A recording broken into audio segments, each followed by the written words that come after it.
할렐루야. 네, 우리가 사순절 기간을 이렇게 지나고 있는데 이제 거의 막바지를 향하여 가고 있습니다. 이번 주간이 끝나고 다음 주간이 사순절 마지막 주간이고 고난 주간이 되고 그런 상황이죠. 사순절의 그런 은혜 또 그 마음속의 감동, 이때쯤 되면은 우리 마음에 잔잔히 흘러내려야 되는 그런 상황이라고 여겨지는데 어느 만큼 여러분이 지내오셨는지 모르겠습니다. 이 수요 예배 중에 갈라디아서 이 5장 22절과 23절 벌써 세 번째 시간이지요. 이 22절과 23절에 성령의 열매는 9가지를 나타내주고 있지요. 시작하는 말씀에 오직 성령의 열매는 하고 그 열매들이 사랑, 희락, 화평 나갑니다. 오전 예배 때도 제가 그런 말씀드렸어요. 이번 기회에 갈라디아서 5장 22절과 23절은 다 암송하자 그랬어요. 이미 알고 계신 분들, 암송하고 계신 분도 있으시겠지만은 또 잘 아는 말씀이고 할 수 있는 것 같은데도 실제 해보려고 하면은 잘 안 되는 그런 상황도 생겨요. 그러니 이번 기회에 갈라디아서 5장 22절, 23절은 그냥 훤히 암송하자 이런 생각을 해봤습니다. 그런 의미에서 한번 해볼까요? 시작. 오직 사랑의 열매는 성령의 열매는 다시 시작. 오직 성령의 열매는 사랑과 희락과 화평과 온유함과 자비와 양선과 충성과 온유와 절제니 이 같은 것을 금지할 법이 없느니라. 거기까지 해야 돼요. 이걸 하나하나 이렇게 공부하다 보면은 또 머릿속에 잘 기억이 되리라고 생각합니다. 지난번 그 전하고 해서 이제 오직 성령의 열매 가운데 사랑 또 희락 화평 이렇게 오늘 이제 화평을 공부하는 시간인데요. 이 화평은 뒤집어 갖고 평화라고도 말할 수가 있어요. 또 성경에 다른 용어로 쓰여져 있는데 평강이라는 말이 쓰여져 있죠. 평강 같은 내용입니다. 제가 우리 성도들께 여러분에게 문자를 보낼 때 문자 맨 앞에다가 잘 쓰는 그 원어가 있습니다. 그게 뭔지 아십니까? 샬롬입니다. 그냥 살롬 그것도 되고, 근데 유대인의 입장에서 보면은 살롬 그렇게 하고다도 샬롬 그러죠. 샬롬 그럽니다. 이게 히브리어인데 이 내용은 오늘 말씀처럼 화평을 기원하는 거예요. 또는 평안을 기원하는 거예요. 그리고 그 삶의 평강을 기원하는 이런 말씀이죠. 인사말인데 우리도 비슷한 인사말이 있어요. 제일 흔하게 쓰는 인사말이 있어요. 뭐죠? 안녕하십니까? 안녕하십니까? 같은 얘기예요. 왜 안녕하십니까? 이 인사말을 우리가 써왔을까? 그럼 왜 유대인들, 이 히브리인들도 그 많은 인사 가운데 샬롬을 썼을까? 이 샬롬이라고 하는데 의미는요, 전쟁이 없는 상태를 의미해요. 전쟁 없는 상태. 그래서 전쟁과 연관성이 있어요. 전쟁은 싸움이지요. 우리도 그렇잖아요. 안녕하십니까? 안녕할 수 없는 일들이 지난밤에 있었거든요. 그게 뭐냐면은 침략 전쟁이에요. 전쟁이 일어나가지고 밤사이에 사실은 죽는 이도 있고 문제 속에 빠지는, 평안할 수 없는 이런 상황들이 생기는 거예요. 우리나라 같은 경우에도 오랜 역사를 거슬러 올라가 보면은 전쟁이 수없이 있었어요. 많은 전쟁을 치러왔어요. 그리고 이스라엘 땅도 그 유대인들도 전쟁 속에 살았어요. 거의 비슷한 점이 있어요. 아브라함에게 하나님이 그 가나안 땅을 약속하실 때에는 젖과 꿀이 흐르는 땅으로 인도하겠다 그랬는데, 실제 비옥한 젖과 꿀이 흐르는 그 문자적인 의미에서 그런 땅이 아니에요.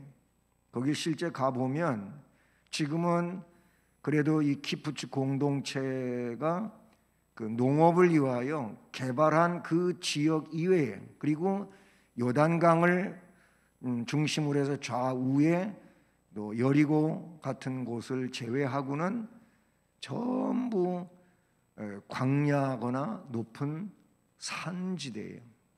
예루살렘도 해발 높은 고지에 있어요.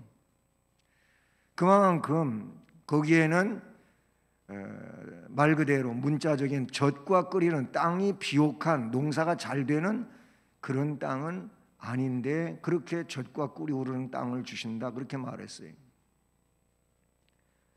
그런데 그 젖과 꿀이 흐른다고는 했지만은 그렇지 않음에도 불구하고 이상하게도 그 작은 땅덩어리인 이스라엘 땅에는 전쟁이 끊이질 않았어요. 근데 특이한 게 있어요. 그 특이한 게 뭐냐면은 전쟁을 치르게 될 때 이 땅을 북에서 남쪽으로, 동에서 서쪽으로 이런 식으로 할 때 꼭 이 땅을 거쳐서 가는 거예요. 그 땅을 밟고 지나가는 그런 일들이 많이 있게 되는데, 그 특이하다고 하는 게 뭐냐, 그 땅을 밟고 지나가는 사람들마다 이 땅의 백성들을 포로로 끌고 가는 나라마다 거기에 놀라운 역사가 일어나는데, 그게 뭐냐면은 여호와 하나님에 대한 체험들이에요. 여러분, 그 바벨론 느부갓네살 왕 같은 경우에도 다니엘을 어마어마하게 칭찬하고 그러지요. 그리고 그 내가 섬기는 여호와 하나님은 절대자라고 하는 표현이 다니엘서에 나오고 막 그래요. 그가 그런 신앙인은 아닌데 다니엘을 보고 깨달은 거예요, 그게. 어쨌든 그 내용이 뭐냐면, 그래서 성경신학자들은 이 젖과 꿀이 흐르는 땅이라고 하는 것은 문자적으로 농사 잘 되고, 그리고 그렇게 농지를 통하여 부자가 되는 그러한 상황과는 맞지가 않는다는 거예요. 그것은 영적인 부여에 대하여 말씀하는 부분이 오히려 크다, 이렇게 이야기를 하죠. 제가 얘기하는 건 하여튼 전쟁을 많이 치렀어요. 우리도 전쟁을 많이 치렀어요. 그래서 전쟁이 일어나면은 많은 사상자가 생기고, 그리고 평안이 있을 수가 없잖아요. 피난길에 올라야 되고, 그래서 안전할 수 없으니까 그 안녕이라고 하는 거, 이 샬롬이라고 하는 거, 이 평안, 평강 혹은 평화를 기원하는 인사말이 지배적이다. 조금 더 진보해 갖고 보면 안녕하십니까? 이 인사말은 거의 공통적인 인사말이지만 그거보다 조금 더 구체적으로 하는 인사말이 뭐냐면, 요즘엔 그렇게 안 하지만 진지 드셨습니까? 예? 조반 잡수셨습니까? 이런 인사말이 있었던 거, 그만큼 밥 먹고 살기에 힘들었다 하는 점도 그 인사말 속에서 알게 되는 것이죠. 중요한 건 뭐냐, 여기서 말하는 샬롬은 전쟁 없는 상태라는 겁니다. 결국 이런 내용은 하나님의 뜻이 그 안에 완전하게 이루어지는 내용으로서 샬롬을 기원한다는 거예요. 샬롬. 그 평화가 임하는 것은, 그 화평이 임하는 것은 하나님의 그 뜻이 그 속에 이루어지고 있다, 그 얘기. 신약의 그 헬라어에서 우리 샬롬이 헬라어에서는 같은 의미를 지니고 있는 게 에이레네라는 단어예요. 근데 이 에이레네라고 하는 단어는 조화롭다, 일치하다 이 내용이거든요. 조화롭다고 하는 게 뭐예요? 뭔가 아름다운 거예요. 그렇잖아요. 뭐 밥상을 차려도 뭔가 좀 조화가 이루어져야지요. 그렇죠? 그림을 그려도 색감의 어떤 조화를 잘 이룰 때 아름다운 그림이 되는 거지요. 우리가 삶을 살아가는 데 있어서도 모든 게 이렇게 잘 아름답게 조화를 이룰 때 그 삶이 복 있는 삶이 되는 거지요. 그 에이레네라고 하는 것은 조화롭다는, 조화가 있다, 그런가 하면은 일치하다 그 말이에요. 그런 의미에서 인사말로 에이레네를 기원하게 되는데요. 이 화평이라고 하는 것이 샬롬과 또는 헬라어의 에이레네라는 의미에서 나타나고 있어요. 화평은 우선은 마음의 평안, 뒤에 나옵니다. 마음이 평화로워야 돼. 마음을 평화롭게 할 때 육신적 삶이 또는 건강의 문제가 아름답게 이루어질 수가 있어요. 그리고 나아가서 삶의 내용이 되는데 그 생활 환경의 아름다움이 형성이 되는 거예요. 보통 사람들은요, 이 물질적인 데 많이 무게를 두고 있고 치중하다가 보니까 외적인 부분에서부터 이 평화, 화평을 이야기하려고 해요. 외적인 데서부터. 거꾸로 잘못된 거예요. 사실 평화는 마음에서부터 이루어져야 돼요. 내 마음의 평화가 이루어져야 되고, 내 마음이 평화로울 때 결국 내 육신에게 있어서도 아름다운 역사가 일어나요. 뭐 여러분이 아시는 것처럼 잠언의 말씀에도 보면은 마음이 병들면은 일으켜낼 사람이 없어요. 마음이 건강하면 혹 육신적으로 연약할지라도 이겨내요. 그런데 마음이 병약해서 허약해서 쓰러지면 그 사람은 육체의 질병이 동반될 수 있고, 그럴 때 그 병을 이겨낼 재간이 없다고요. 마음이 무너져 버렸으면. 그래서 심리학자들은 아니면 정신의학자들이든 모든 사람들, 의사들은 뭐 하라? 긍정적으로 사고하라. 긍정적인 사고방식을 가지라는 거예요. 부정적 사고방식을 가지지 말라는 거예요. 부정적이게 되면 마음의 불안 요소가 심해져요. 모든 게 다 조바심을 내고 초조해지고 불안해지고 두려워지고 이러는 거예요. 결국 이 마음속에 주의 평화가 임해야 된다, 그런 얘기. 그래야 육신도 건강할 수 있고 생활 환경도 아름다워질 수 있다. 이건 요한서신에서, 그래서 요한 사도는 뭐예요? 영혼이 잘 돼야 범사도 잘 된다. 강건해지는 거예요. 자, 오늘 화평이라고 하는 성령의 열매인데 바로 그런 이 샬롬 혹은 에이레네, 이 화평을 얻는 길이 뭐냐라는 거예요. 성경을 보면 화평을 얻는 길은 그 무엇보다도, 앞에도 잠시 지적했습니다마는, 하나님께서 우리 마음을 주장해 주실 때 화평을 얻을 수가 있어요. 이 무슨 얘기냐면, 내가 내 마음을 만날 주장하고 내 방식대로 해봤자 이게 결국은 문제가 되는 거예요. 내 마음, 내가 내 마음의 주인이겠지만은, 그러나 신앙인들은 이 마음의 주인이 주님이실 때, 여러분 그 성화 가운데 우리 이 개신교는 성화를 그렇게 캐톨릭처럼 다루지는 않죠. 근데 그 성화 가운데 그 배 키를, 운전대지요, 이거를 붙잡고 있는 선장이 있어요. 그 선장 뒤에 예수님이 이렇게 백그라운드로 이렇게 함께 하시는 그런 그림이 아마 보신 분들 계실 거예요. 그 바다를 항해하는 데 있어서 아무리 바다에 항해사로서 경력이 있다 할지라도 하나님의 보호하심이 함께 하시지 아니하면 안전한 항해를 할 수 없다는 그런 느낌을 주는 그림이지요. 하나님이 우리 마음을 주장하셔야 돼요. 사람들 이 마음 다 소망을 갖고 있고 하지요. 하는데 자기 마음대로 되는 일이 어디가 있어요? 안 되지요.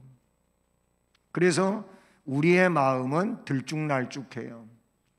잘 되는 것 같기에 그래서 행복하고 또 평화로운 것 같다가도 어느 시간 어느 날 갑자기 이게 완전히 전복이 돼가지고 너무나도 불안하고 답답하고 또 난리가 나지요. 이만 갈팡질팡하는 거예요. 골로새서 3장 15절 말씀을 보면 거기 이렇게 기록되어져 있어요. 그리스도의 평강이 너희 마음을 주장하게 하라. 그리스도의 평강이 너희 마음을 주장하게 하라는 거예요. 너희는 평강을 위하여 한 몸으로 부르심을 받았나니 또한 감사하는 자가 되라. 그리스도의 평강, 하나님의 평강이 우리 마음을 주장할 때 그때 평화로운 거예요.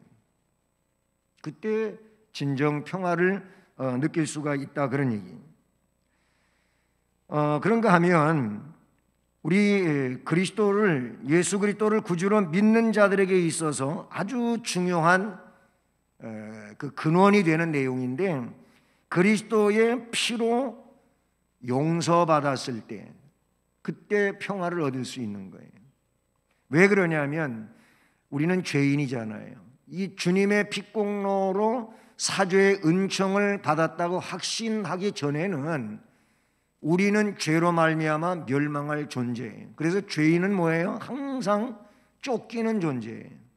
숨는 존재예요. 드러나기를 싫어하는 존재예요. 이 죄는 사탄의 영향 아래 있는 거잖아요. 사탄은 어둠의 세력이에요. 그래서 죄인이 되면은 숨고 피하고 또 빛을 싫어하고 어둠을 좋아하고, 그래서 이 사탄의 문화, 죄의 문화는 어둠의 문화라고도 그렇게 표현되죠. 요한복음에도 보면 예수님은 빛이라고 했어요.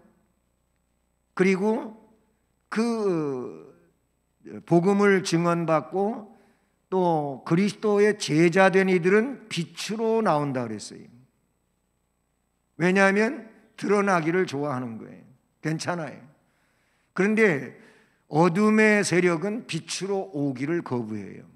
왜 그렇다고 그랬냐면은 자기의 행위, 그 추한 행위가, 부끄러운 행위가 드러날까 봐 빛으로 나오지를 않는다 그래요. 그리스도의 피로 죄를 사죄받습니다. 죄가 사죄되어진다고 하는 이것은 영적인 의미에서 이거를 경험한 분들은 이거보다 놀라운 평화를 경험하는 길이 없어요. 그래서 그리스도의 사죄의 은총을, 그 피공로로 사죄의 은총을 받은 이들에게 은혜가 깨달아지는 만큼 그 눈에서는 기쁨의 눈물이, 감사의 눈물이 한없이 흘러내리는 거예요. 그리고 자기의 옷을 적셔요. 그러니까 그런 가운데 이 심령 속에 놀라운 평화가 일어나는 거예요. 막 구름 위를 걸어 다니는 것 같고 세상의 모든 것이 다 아름답게 보여지고 그렇게 되는 것이죠. 이 그리스도의 피로 용서받는 건 골로새서 1장 20절에 이렇게 기록이 되어 있어요. 그의 십자가의 피로 화평을 이루사, 예수 그리스도의 피공로로 화평이 이루어졌다는 거예요. 만물, 곧 땅에 있는 것들, 하늘에 있는 것들이 다 그로 말미암아 자기와 화목되기를 기뻐하셨다. 결국 그리스도의 피로 화목하게 되는 거예요. 그리고 한 가지 더, 로마서 5장 1절에 근거해 볼 수가 있는데, 우리가 의롭게 되었을 때 핏공로로 사죄의 은총을 받아서 우리의 죄를 씻었잖아요. 하나님이 인정해 주시는 의는요, 우리의 의가 아니에요. 우리의 의가 뭐겠어요? 우리의 행위인데, 나의 착함, 의로움, 진실함, 선함, 이런 것들이 우리가 내세울 만한 의잖아요. 근데 하나님은 그거를 너의 그 선함 때문에, 너의 착함 때문에, 너의 올바름 때문에 너는 의인이다 이렇게 해주시는 게 아니고, 로마서 5장 1절에 이렇게 말하고, 그러므로 우리가 믿음으로 의롭다 하심을 받았으니, 여기서 믿음은 그리스도를 구세주로 믿는 믿음이에요. 이 믿음 때문에 예수님 공로가 그에게 입혀지는 것이고, 그 공로가 입혀졌으니까 하나님은 예수님 공로를 입은 그를, 그 믿음을 가지고 있는 그 신자를 의롭다고 그렇게 선포해 주시는 거예요. 우리는 그걸 칭의라 그래요. 칭의. 하나님이 하나님의 법정에서 선언해 주신 의란 말이죠. 세상에 돈으로도 안 되고, 명예로도 안 되고, 권세로도 안 되고, 그 어떤 힘으로도 안 되는 이 내용이 오로지 예수 그리스도의 공로 때문에 하나님 앞에 의인으로, 심판의 대상도 아니고 정죄의 대상도 아니고 멸망의 대상도 아닌 의로운 자로 설 수 있다는 것은 놀라운 복인 줄로 믿습니다.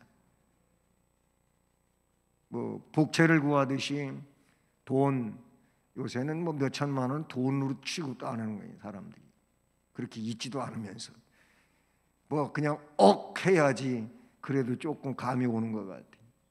예를 들어서 너가 의인이 되려면, 의를 얻으려면은 억을 가져와라. 그렇게 해서 의를 얻을 수 있느냐? 아니라는 거예요. 오로지 예수 그리스도, 그분의 그 공로에 의하여 의 얻는 거예요. 화평을 얻는 길은 하나님이 내 마음 주장하실 때, 또는 사죄의 은총을 받았을 때, 그러면 하나님 아버지로부터 너는 의인이라고 그렇게 선포되어져서 이 의를 확신할 때, 그때 평화가 이루어지는 거예요. 내 마음속에 이루어지는 거예요. 이 믿음을 확실하게 가질 수 있기를 축복합니다. 그리고 그 믿음 안에서 앞에서 설명된 것처럼 화평을 누리는 자 되기를 바랍니다. 평화를 얻는 자 되기를 바라요. 그리고 그런 안전함 속에 살아갈 수 있기를 축복합니다. 그래서 두 번째로 화평의 종류에 대하여 생각해 보면은 이미 설명된 것처럼 화평의 종류는 사죄로 말미암는 화평이 있어요. 사죄로 말미암는, 이 사죄로 말미암는 화평은요, 이미 영적 전쟁이 그에게는 종결된 거나 다름이 없어요. 근본적 의미에서 그런 거죠. 요한복음 5장 24절에는 그래서 내 말을 듣고 또 나 보내신 이를 믿는 자는 영생을 얻고 그런 사람은 심판에 이르지 아니하나니 사망에서 생명으로 옮겼다. 영원한 거예요. 사죄로 말미암아서 화평을 얻는 그런 화평이 있다는 말이죠. 또 한 가지는 믿음으로 말미암는 화평이에요. 믿음으로. 여러분, 믿음이 없으면은 요즘 애들 말로 꽝이에요. 아무것도 아니에요. 그래서 예수 믿으라고 그러는 거예요. 예수를 구세주로 믿으셔야 합니다. 예수 믿으세요. 예수 믿어야 하나님의 자녀가 되고 영생의 천국을 얻습니다. 몇 명 되지는 않지만 이번에 그래서 학습문답을 하고 할 때 물었어요. 저는 늘 그걸 그 문답에 대한 내용은 조직신학적으로도 중요한 내용들을 요약해 가지고 그거를 암송하고 알게 하지요. 그러나 저는 거기에 나오는 기본적인 정말 내용들을 꼬집어서 물어봐요. 네. 물었어요. 천지 만물을 하나님이 창조하셨다고 믿느냐? 그랬더니 그렇게 믿는데요. 그러면 본인도 하나님이 창조하셨다고 믿느냐? 믿는데요. 너는 죄인이냐? 죄인이 아니냐? 그랬더니 죄인이래요. 그러면 멸망하겠네? 심판받겠네? 그러면 그 멸망과 심판을 받지 아니하려면은 어떻게 해야 되니? 물었어요. 그랬더니 예수를 믿어야 된대요. 잘 배웠죠? 왜 예수를 믿어야 되냐고 물어봤어요. 그랬더니 예수님이 십자가에 못 박히셨잖아요. 예수님의 십자가에 못 박힌 거하고 너하고 무슨 상관인데? 그랬더니 그 십자가에 못 박게 피 흘리신 것이 내 죄 때문에 그래요. 잘 배웠잖아요. 정말로 그렇게 믿느냐고 물었어요. 그랬더니 정말로 그렇게 믿는데, 그러면 죽을 때까지 그걸 믿고 가겠냐 그랬더니 그렇게 하겠대. 그러면 다 된 거 아니겠어요? 잘 된 거잖아요. 꼬치꼬치 거기에 답하면 또 그 답에 대해서 계속 꼬리를 물어서 물어봤어요. 여러분, 이렇게 설명되는 것은요, 예수 믿어야 합니다. 내 이성 성령의 지배 아래 있어야 합니다. 사죄로 말미암아 화평이 있어요. 사죄로 말미암는 화평, 믿음으로 말미암는 화평. 그 다음에 또 한 가지가 교제로 말미암는 화평이 있어요. 교제. 여기서의 교제는 그냥 어떤 사람하고 서로 이렇게 교제하는 이런 교제적 의미가 아니에요. 요한일서 1장 7절은 이렇게 말하고 있어요. 그가 빛 가운데 계신 것 같이, 예수님을 말하죠. 예수님이 빛 가운데 계신 것 같이 우리도 빛 가운데 행하면 우리가 서로 사귐이 있고 그 아들 예수의 피가 우리를 모든 죄에서 깨끗하게 하실 것이요. 주님과의 사귐을 먼저 우리는 가져야 돼요. 예수 그리스도와 교제해야 된다 그 말이에요. 사귐은 교제를 말하는데, 우리가 그 사도신경을 보면은요, 믿사옵나이다 이 말이 4번 나와요. 4번. 사도신경은 전체 신앙 고백, 믿는 것에 대한 내용을 이야기하는데 4번 나와요. 믿사옵니다 이거 4번 나와요. 길지만 4번 나와요. 보세요. 첫 번째는 성부 아버지 하나님을 믿는다는 내용이에요. 전능하사 천지를 만드신 하나님 아버지를 내가 믿사오며, 그렇죠? 그 다음에 두 번째는 그 외아들 우리 주 예수 그리스도를 믿사오니 하고 예수님에 대한 설명이 쭉 나와요. 그렇죠? 그 다음에 세 번째로다가 누구? 성령을 믿사오며, 그렇게 나와요. 세 번째죠. 성부와 성자와 성령 하나님 믿는다고 나와요. 그리고 나서 또 다 조목조목 믿는다는 내용이 포함이 되겠지만은 보세요. 그 거룩한 공회와 성도가 서로 교통하는 것과 죄를 사하여 주시는 것과 몸이 다스리는 것과 영원히 사는 것을 믿사옵나이다. 마지막 4번째가 나오죠. 그 내용 중에서 성령을 믿사오며 다음에 나오는 거룩한 공회, 개역에서는 그랬지만 개정에서는 거룩한 공교회와 이렇게 되어 있어요. 그리고 그 다음에 나오는 뭐죠? 거룩한 공회와 성도의 교제, 성도의 교통이 나오지요. 근데 개정에서는 그 교통이라고 하는 말을 교제로 바꿔놨어요. 교제예요. 성도의 교제. 성도의 교제는 그냥 인간적 교제가 아니에요. 거기서 말하는 건 성령의 임하심 속에, 성령의 내주하심 속에, 성령의 역사를 따라 영적인 교제를 이루는 걸 말해요. 이 영적 교제로 말미암아 그 심령의 화평이 이루어지는 거예요. 주님과의 영적 교제가 잘 이루는 사람이 심령의 화평을 얻어요. 그리고 그런 성령의 역사 속에서 성도의 교제를 이루어갈 때 그때 심령이 서로 용기를 얻고 위로를 얻고 화평을 얻게 되는 줄로 믿습니다. 이제 중요한 건 그러면 이거 제가 화평의 성령의 열매를 쭉 설명을 했어요. 제일로 중요한 게 뭐냐면 세 번째로 내가 이루어야 할 화평이라는 말. 내가 화평을 이루어야 돼요. 여기서는 뭐 내가 어떤 나 중심으로 뭐 그런 의미보다도 아무리 주께서 이루어 놓으신 그런 관계적 화평이라 할지라도 내가 그거를 이루어야 하잖아요. 내 안에 있어야 되잖아요. 내가 그러면 어떤 화평을 이루어야 되느냐?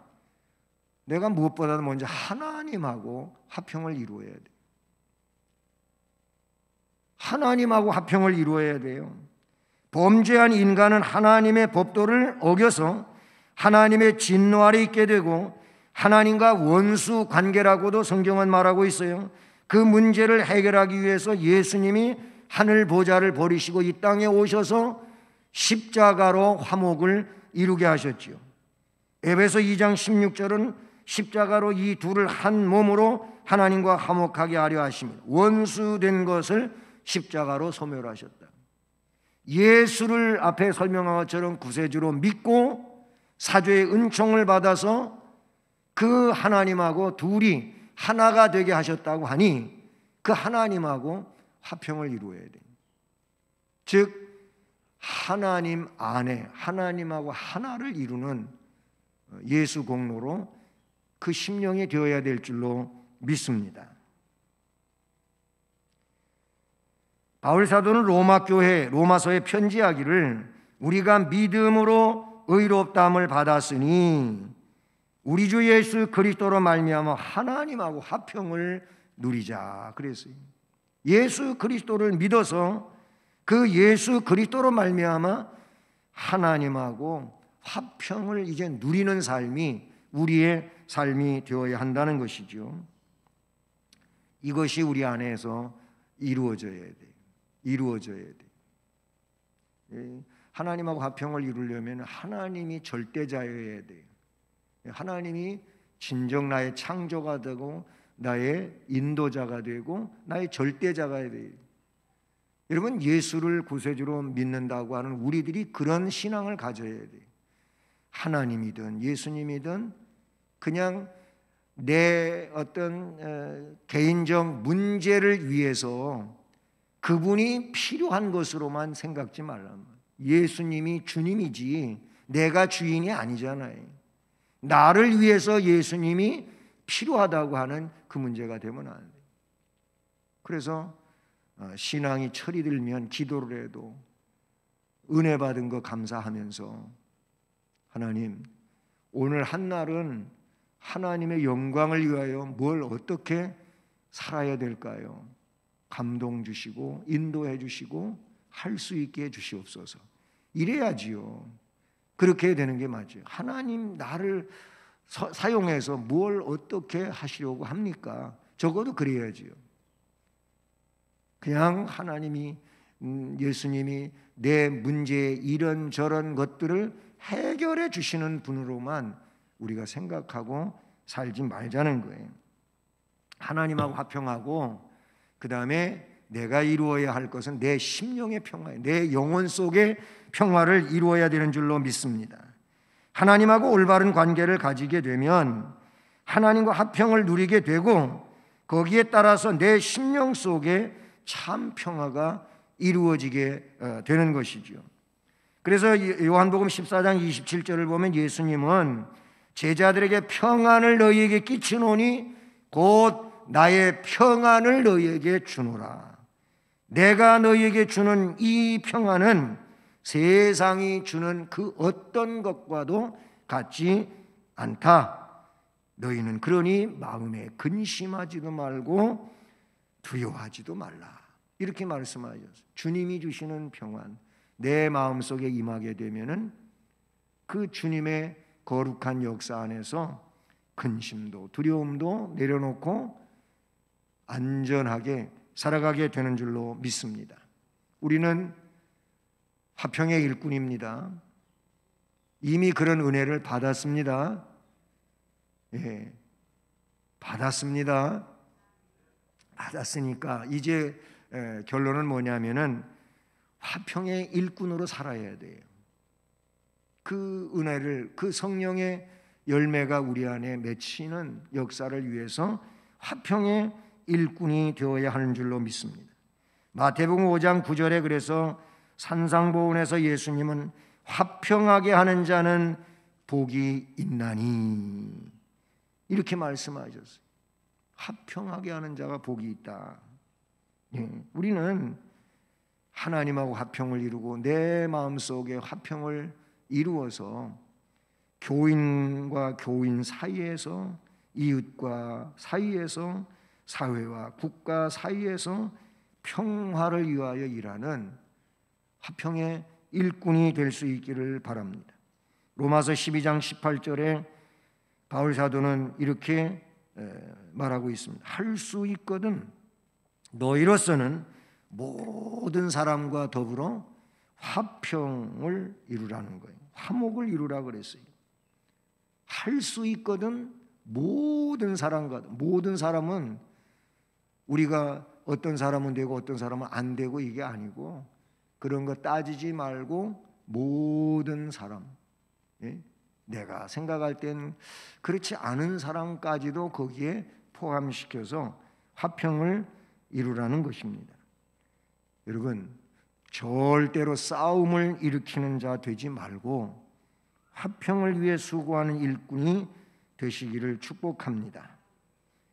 우리 모두 하나님이 사랑하는 성령의 사람들이 되기를 바랍니다.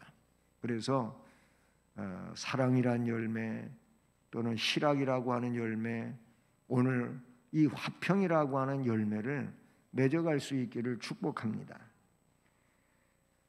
그래서 하나님 앞에 영광을 돌리고 행복한 신앙인으로서의 삶을 살아갈 수 있기를 축복합니다. 사랑의 하나님 아버지 감사를 드립니다. 오직 성령